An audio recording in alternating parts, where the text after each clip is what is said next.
உன்னையும் உன் தங்கச்சியையும் இருந்த இடம் தெரியாம என்னால முடிச்சு காட்ட முடியும். பாக்குறியாடா? வேண்டாம் மச்சான், நீங்க ரொம்ப தப்பா பேசிட்டு இருக்கீங்க. நான் நினைச்சா போலீஸ் பிரஸ்ன்னு மொத்த பேரையும் உன் வீட்டு வாசல்ல கூட்டி உன்னால முடிஞ்சதை பண்ணிக்கடா. இன்னொரு தடவை எனக்கு இப்படி நீ போன் பண்ண, அப்புறம் நான் என்ன பண்ணுவேன்னு எனக்கே தெரியாது. வைடா போன.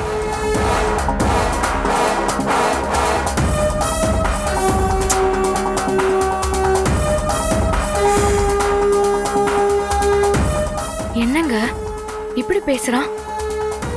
அவன் கொஞ்சம் உஷாராயிட்டான் ஸ்வேதா. இனி அவனை வேற விதமா தான் டீல் பண்ணணும்.